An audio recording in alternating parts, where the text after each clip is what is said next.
David, good to see you again. Great to see you, Mike. Congratulations on your new book. Thank you.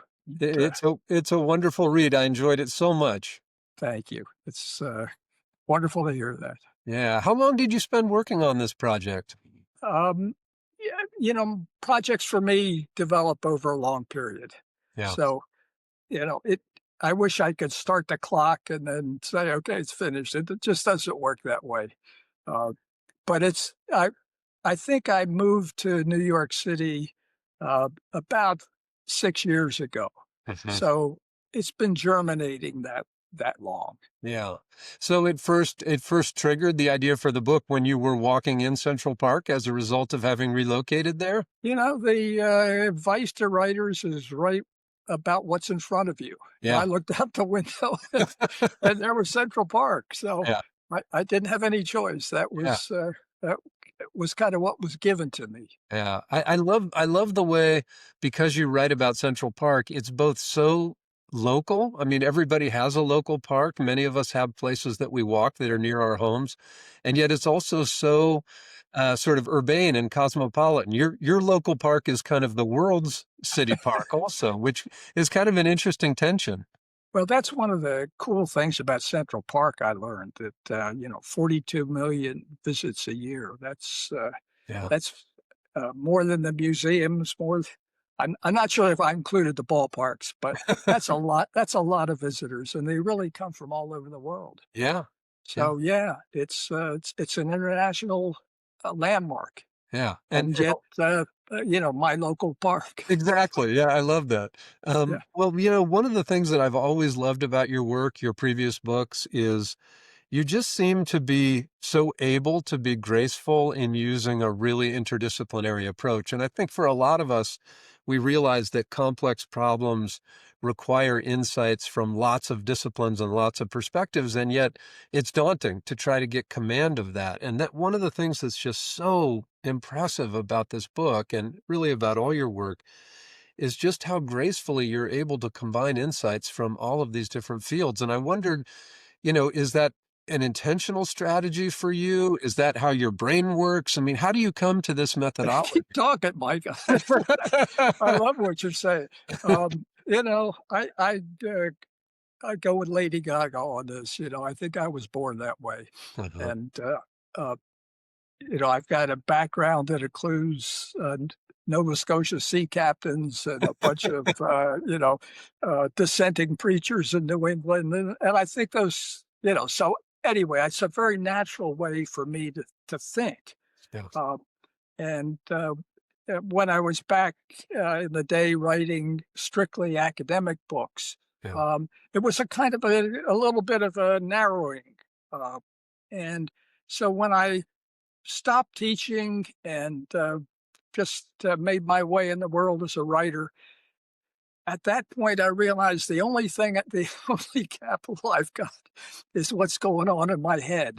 Yeah. Uh, and so just let it be. Yeah. And that's kind of what's happened. But Yeah. I do agree with you. I think the problems that I tend to get interested in are complex enough um, so that there's often a series of experts who take a slice of it. But it really needs somebody who can kind of uh, take a composite view. Yeah. In fact, I was just looking at building science because we've got a big high rise going up next door, and I'm astonished at how they build it now. They don't use posts and beams. Huh. Uh, they pour cement onto what I assume is a kind of reinforced pan, and then there's rebar and cable laid inside the concrete. And when the concrete hardens, then they remove the forms. And the concrete floor is just sitting there Yeah. reinforcing itself. So, I mean, a composite seems to be the way builders think. Yeah. And and even cement uh, is a composite. Yeah. Well, concrete is a composite Yeah. of, and it uses cement and sand and gravel, and all the building materials are seem to be perceived that way as composites. Yeah. And Yeah. then I thought, well, composite shares an interesting root with composition. Hmm. And again, back in the day, we used to have these sort of marble colored composition books that you Right. do longhand writing in. Yeah, yeah, But anyway, that's the way I'm thinking that these problems, and pain was one for me, and climate is certainly another.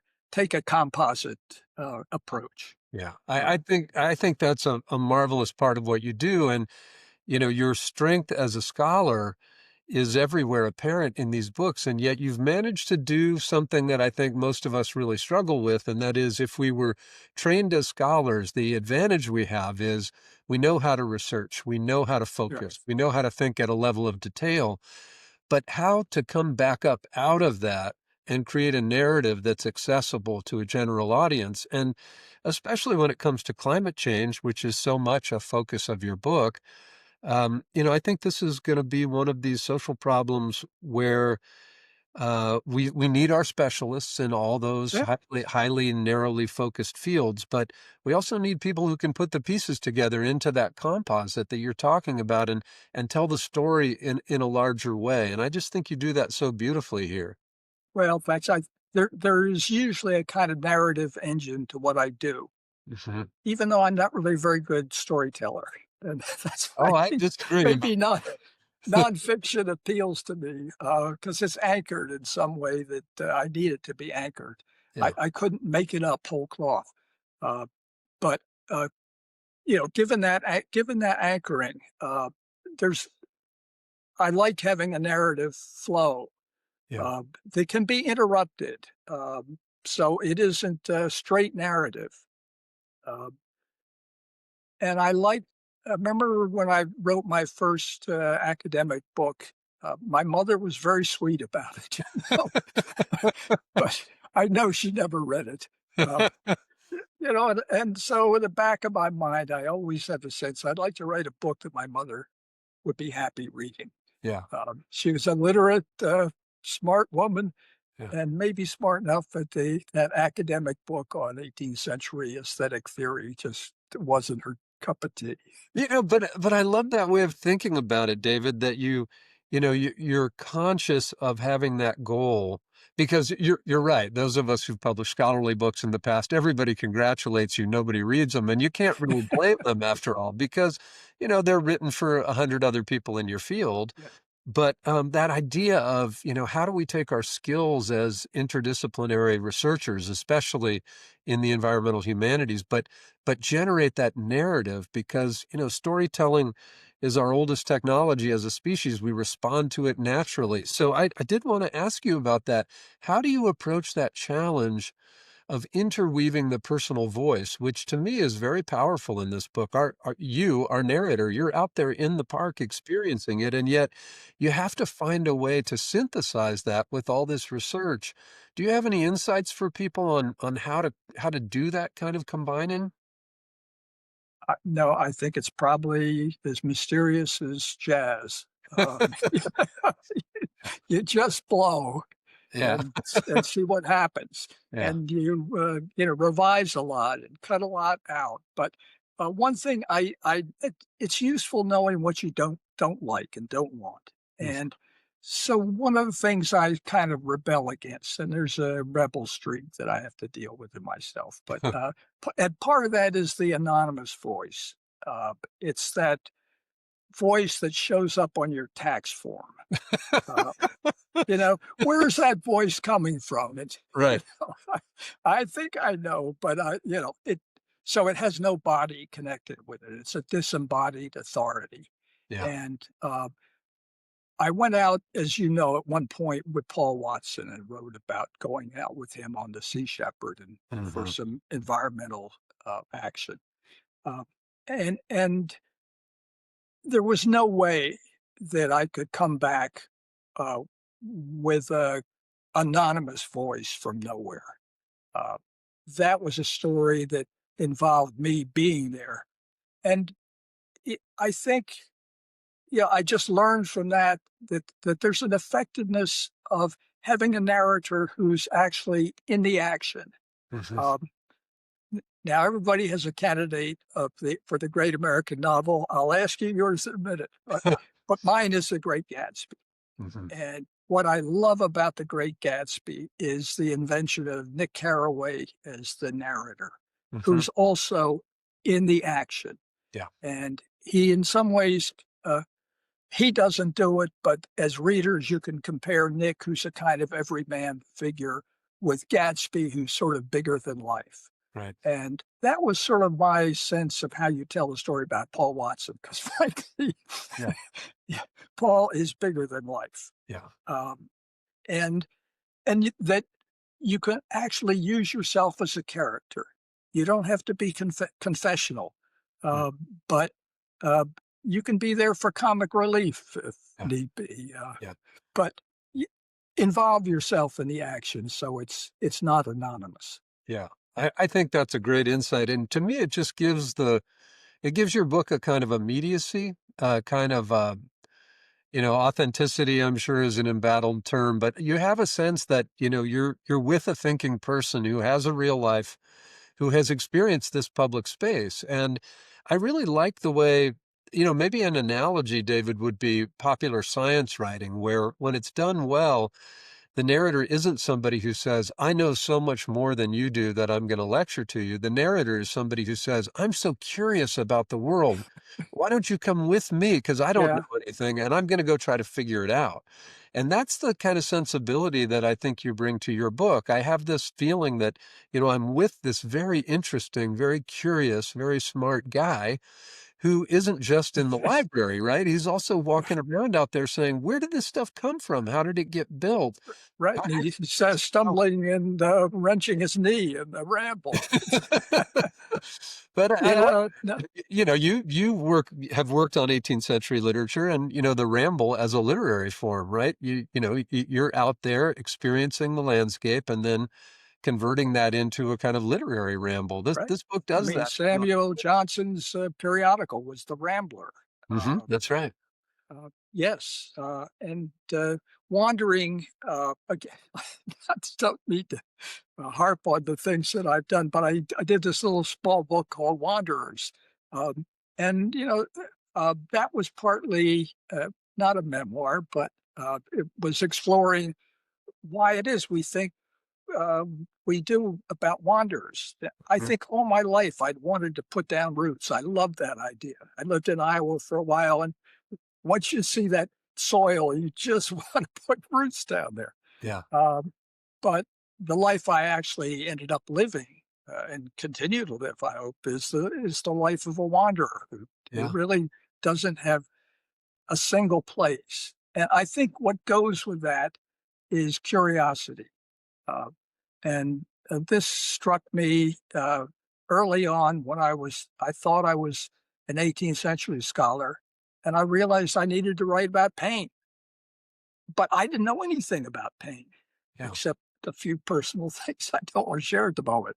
Yeah. But and I felt the same way really about environmental issues, even though for a long, it was 91 or something when I went out with Paul Watson. So I've been concerned about it for years. Mhm. But um, Central Park brought a kind of focus to that curiosity. And I've never wanted to write about something where I thought I was the expert. Yeah. There's not much challenge there Yeah. to begin with. Yeah. Uh, and and everything I write for me has a big challenge attached to it. Yeah. Uh, it's can you do this? Yeah. Yeah. And it's interesting too, the way, and I guess environmental writers have always sort of had this insight, but just because you choose a place that's very local doesn't mean you've chosen something that isn't also incredibly complex. And I love the way both the local and that complexity come through in your book. So maybe let's talk for a minute about the book as a response to climate change, because, it seems to me that one of the things that's challenging, at least for me, when I think about climate change, is just the scale of the problem is so Right. daunting that I think, yeah, okay, I can get an EV or I can do this or that. And yet, how much difference can I make? And, you've kind of taken this challenge of saying, I'm essentially going to write about the globe's biggest environmental problem, but I'm going to do it from a perspective generated by one specific place. So, what are your thoughts, David, about how we kind of scale our approaches to thinking about climate change? Well, I mean, I think you put your finger on it, that the problem is scale. Exactly. Uh, I was just playing around the other day and wondering what's how far it is to the nearest star. It's Proxima Centauri, 4.25 light years away. A photon circles the Earth 7 times per second. So, you know, I don't think we're ever going to get to Proxima Centauri, but Yeah, it's a huge scale. How do you even think that size? right. We're just not. Our brains aren't built that way, um, and so I do think the climate is similar. I grew up beside the Delaware River, but I could never swim in it because it was polluted. Uh, but there it was. Okay, so if you clean up the Delaware River, what have you done? Well, somebody in my place now can go swimming, but does it do anything to the Amazon or the Mississippi or the river systems or the oceans? And it doesn't. It's cleaned up one river and great. So I guess one of the things that struck me uh, in doing some work in environmental psychology was the idea of success stories and pilot studies. Um, and one of the problems I saw was that the rhetoric that surrounds climate change is so doom ridden Mhm. uh, that even though it's a big problem, the rhetoric is such that makes it so that you don't even want to touch it. Uh, it may be catastrophic, um, but it's too big and it's too dark. So I wanted to write a book that had a ray of hope in it. Mhm. And I also thought, in some ways, Central Park is a kind of a pilot study. Um, One of the things that interested me about Central Park was discovering that it was basically done during the Civil War. So, don't tell me we're so divided now that we can't do anything. Yeah, Um, you have the whole country not only tearing itself apart, but shooting, killing 2% of the population. yeah, Um, but during that time, somehow, uh, New York got the idea and put it into play of creating this incredible landmark park that is not only a world landmark, but it changes Manhattan as well. It organizes Manhattan mhm. in that Wallace Stevens' sense of a jar Exactly. in Tennessee. Right. Uh, it's the jar in Tennessee that makes Manhattan for me livable. Uh, Yeah, and so if you could do that in one Central Park, okay, 10,000 is just a poetic number, right. uh, but could you do it 10,000 times? Could you take the disaster that is Gaza right now and say what we're going to do in that area is put down, 10,000 parks, however many. The numbers don't matter to me, but the fact that uh, you can begin to make a dent, uh, and and so that the negative rhetoric that accumulates to climate change doesn't have to breed paralysis, Yeah, because I think that's the only real assurance that we're in really deep trouble yeah. is if we feel paralyzed. Yeah. Oh, I really, that resonates with me so much. I mean, any teacher who's tried to work with difficult environmental issues knows that, the rhetoric of fear, the rhetoric of doom, it shuts people down so quickly. And yet it's really amazing, conversely, to see how the smallest victory, the tiniest accomplishment in a person's life can lead them to believe that they can tackle huge things. And the fact that you mentioned environmental psychology is so interesting because I think in some ways that's at the root of our struggles with climate change is not just how do we work on the planet, but how do we work on what's between our ears so that we aren't the Yeah. kind of people who give up. And I've been very interested in studying the work of people who essentially were up against long odds on environmental challenges and didn't give up. And, why? Why didn't they quit when other people quit? How did they succeed? What was different about the way they thought about the problem? And you bring so much of that to this book. In fact, I've sort of, laughed out loud thinking, oh, well, my friend David knows how to fix climate change. It's a walk in the park. And in a way, it is a walk in the park because, as you point out, Central Park is both really unique and also entirely replicable in the sense that, we can create these Yes. shared public natural spaces if we choose to. And the kind of rewilding programs that are going on in Europe, the idea of, coming to a devastated area like Gaza with a new vision for how some of these public spaces can be created. I found that whole concept really inspiring in your book. Well, I I'm really delighted to hear that. Uh, One of the rays of hope I just saw in the Guardian today is at COP30. They're young activists from South America, really all over the world. So we're not sitting here, in the first world making all the decisions. In fact, there are people all over the world who are active, who are looking for solutions. And I think, we're a smart species. Uh, we can solve some of these problems. Yeah.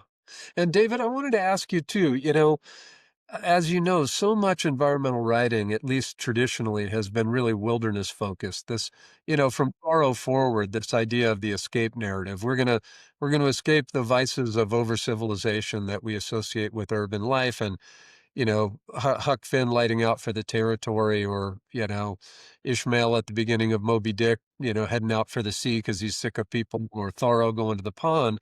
And that's pretty deep in the American grain. And yet here, you've chosen not only an urban setting for your book, but arguably one of the most hyper urban settings in our entire culture. I mean, you've gone into the belly of the beast here to decide you wanted to write a nature book from the middle of New York City.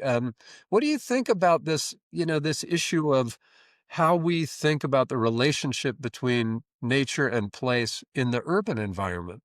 Well, let me come back to Frederick Law Olmsted, who was for me a discovery. I knew the name, but I really didn't know what a fascinating and incredible person he was. But I I found when he later in his life, when he becomes a kind of pundit of parks, uh, he uses this phrase that the purpose of the park is an escape from buildings. So even in a city, you need an escape, Yeah, and so the park for him has that value, and it also has a political value for that reason. Paul Watson used to say, as soon as the ship leaves shore, on one of his missions, he feels free.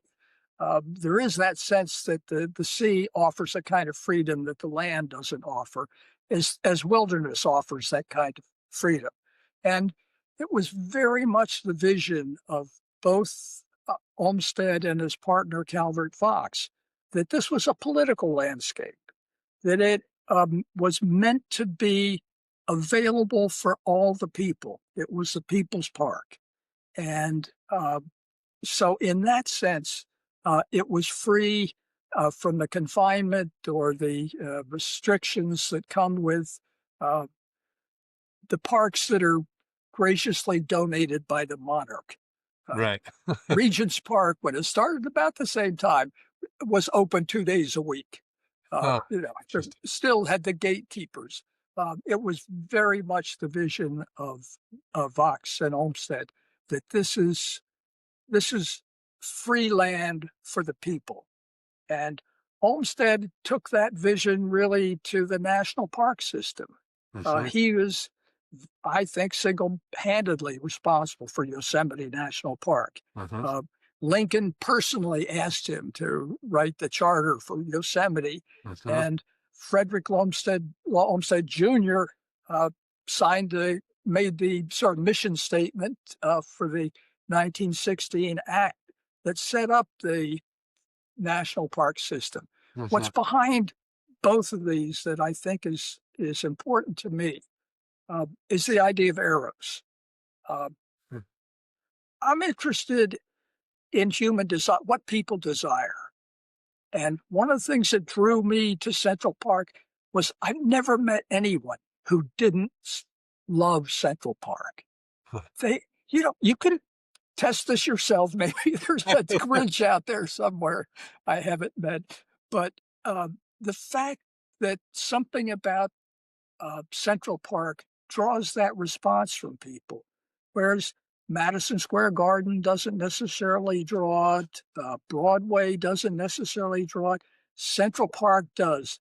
It makes me think that the Edward Wilson notion of biophilia probably has a lot behind it. There's something that draws people to love Central Park, Yeah. and once you love something, you're in a position of loving something, of expanding it.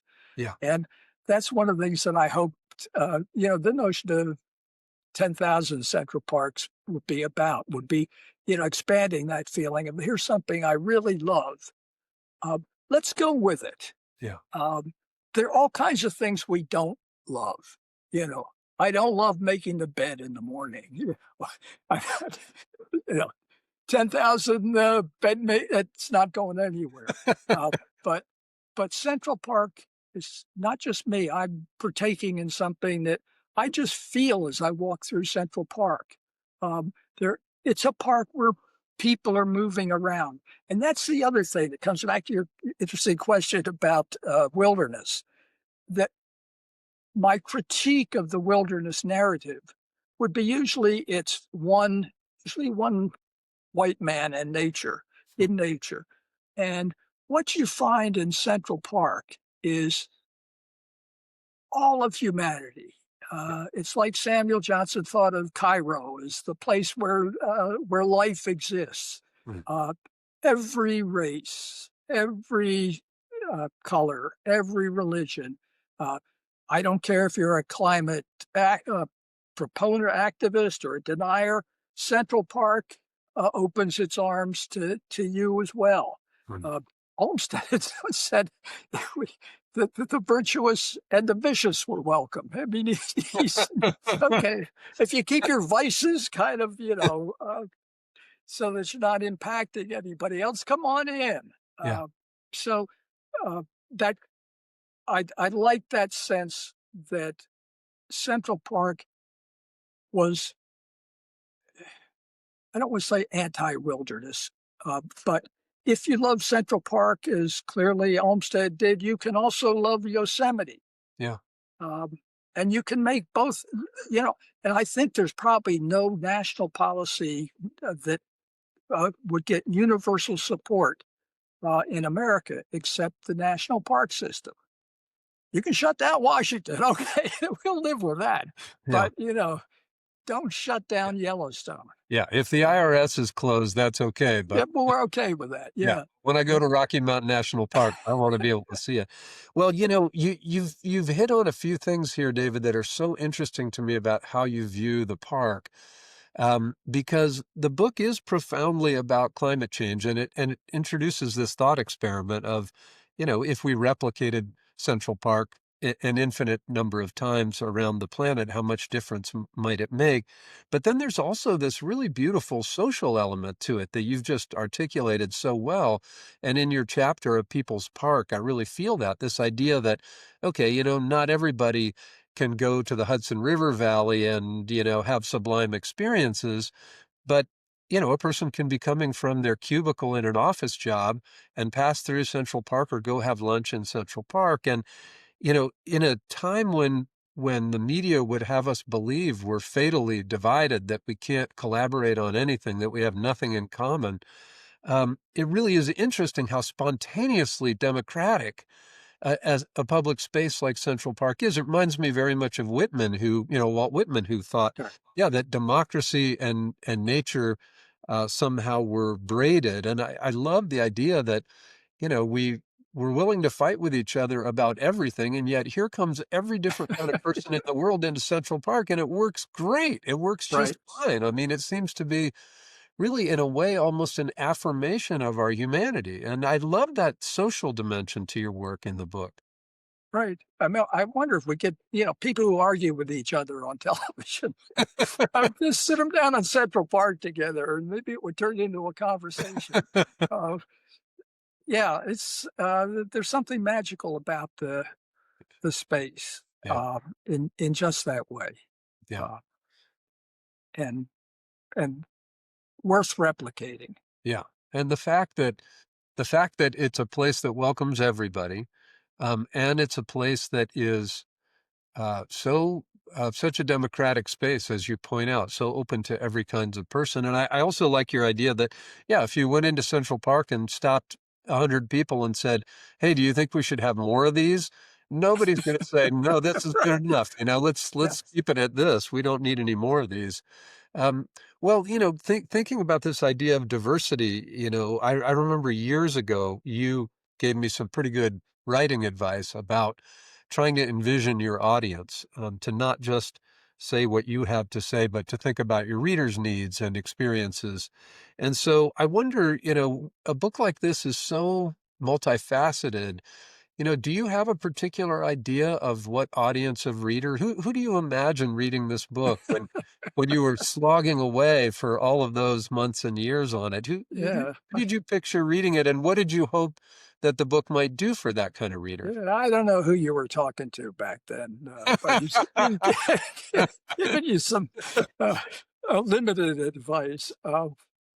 I wouldn't do that now. No, I remember when I stopped being working in universities and was just writing by myself and feeling very much at sea. Had a neighbor who was a fiber artist, and so I asked her if she could stitch together a reader for me that I could put in the corner, so I would actually have a reader that I could address. And the more I thought about it, um, the more I thought uh, that books, find their own audience. Um, writers don't, books do. Um, and so you write the best book you can. Um, and in my case, you write it so your mother could read it. Yeah, Um, but after that, um, it's go little book. The audience will find it if they find it useful. Um, and I'm not crazy now about um, having a design on a reader.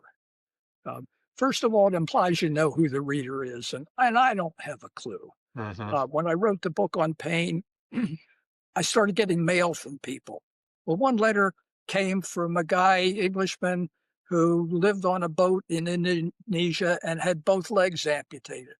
Now, that's somebody who I never imagined writing a book for. If you're lucky as a writer, the audience is way broader than you can possibly imagine. yeah, Um, so you just hope that writer finds you. mhm, Um, and And that's what I would, I guess, describe now as just writing the best book I can, mhm, hoping for the best, yeah.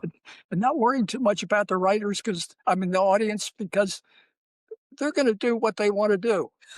Uh, Yeah, they're moved by Eros just as much as a writer. I'm moved by Eros and writing about what really draws me. I've never spent any time writing about something that I wasn't really feeling uh, connected to. mhm. So if the reader is connected to the book, it will uh, it will probably work. And if not, um, you know, good luck to you. If academic friend of mine described one of his books and said it sank like a stone.